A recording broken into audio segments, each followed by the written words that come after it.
Hey folks, Jim Thomas here, Fitness Management and Consulting, and welcome to our channel today. Appreciate you being here. If you're new to the channel, if you're finding us for that very first time, welcome. It's good to have you. Please subscribe.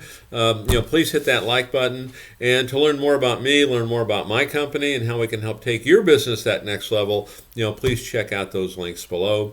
And in addition to that, please sign up. Our link is below as well for our free fitness management newsletter. So you can receive regular information on how to grow and how to develop your business.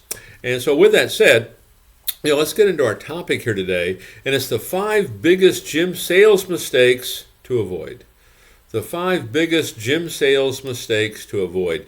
And we update these mistake lists on a regular basis as we start to see things. People get into habits, and all of a sudden it's over and over and over. We're making these same mistakes, and it really starts to bog us down in terms of us having the effectiveness that we want.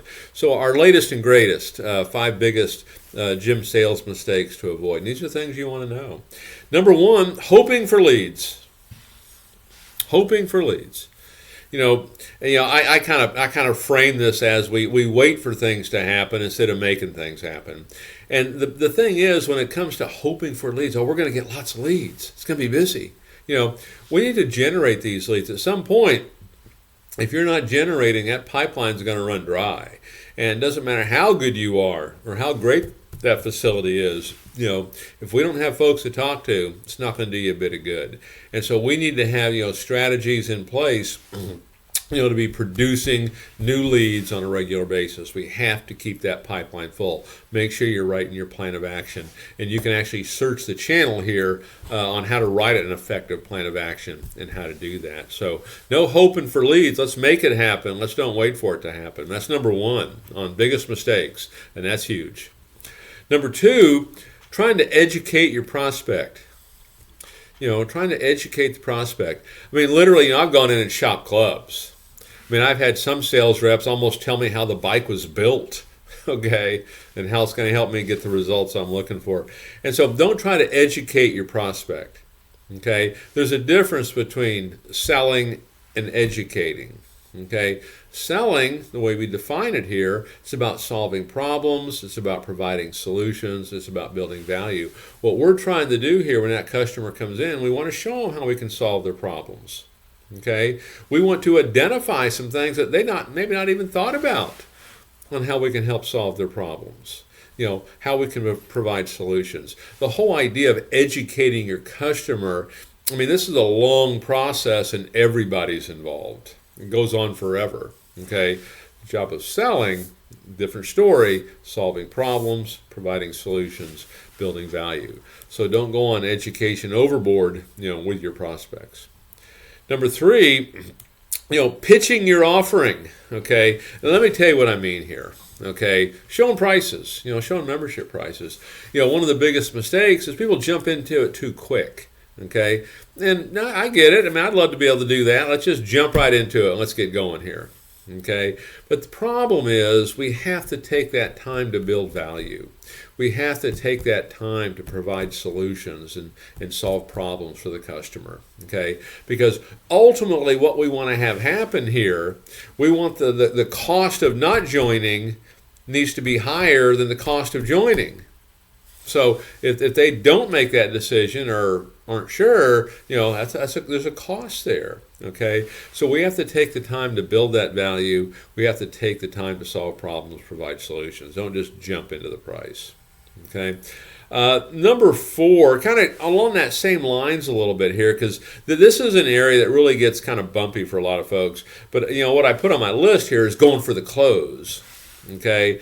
And the thing I want to talk about here on going for the close, there's 2 kinds of things that happen here. You've got, your greeting, your evaluation, your tour, your analysis, all these things that we do with the customer when they come in. This is where the selling takes place. This is where we work to solve problems, provide solutions, build value. When we get down to show the price, going for the close, okay? When we get down to show price, the selling is over at that point. Okay, now it's about asking the customer to buy.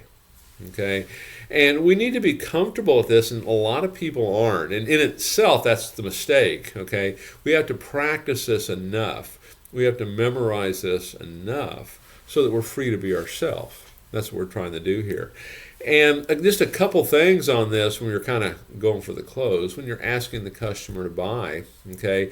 Number one, learn to be agreeable. Oh, I had no idea it costs that much money. Mary, I understand. You know, it seems like everything costs more money these days. Or, I really think I need to talk to my spouse. Mary, I understand. A lot of our members want to talk to their spouse, you know, before they get started. But so be agreeable. It draws people in. Okay, it's very difficult to get someone signed up and we're being disagreeable with them. Okay, but what our job here is to ask the customer to become a member. You know, Mary, becoming a member here at the gym and getting these results, you know, really is a simple process. Shall we begin?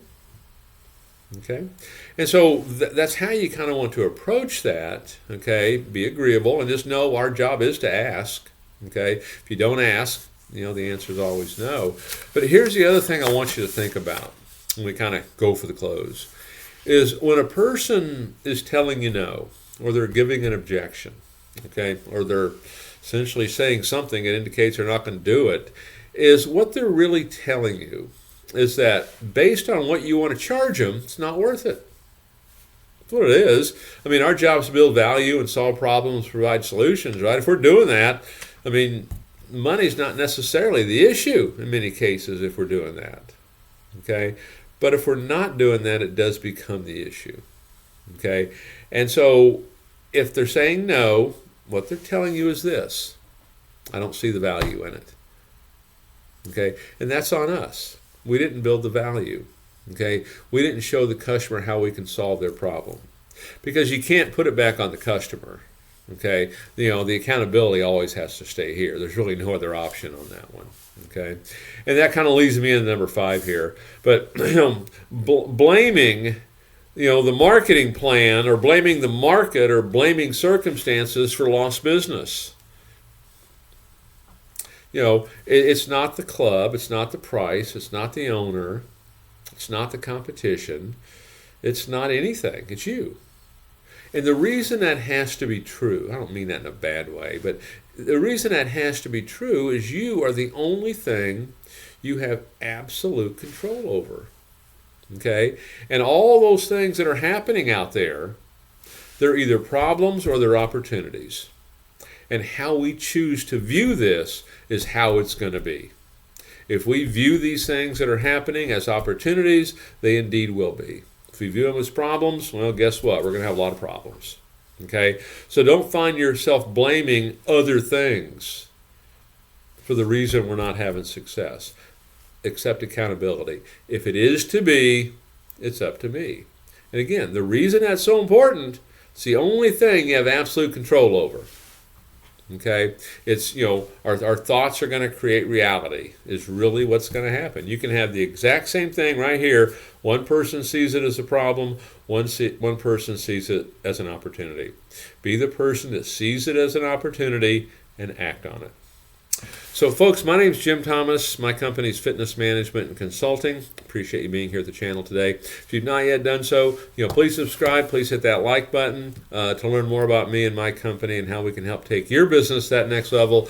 You know, please check out those links below, and also please sign up for our free email newsletter to get even additional information on how you can grow and develop your business. And we look forward to seeing y'all in that next video.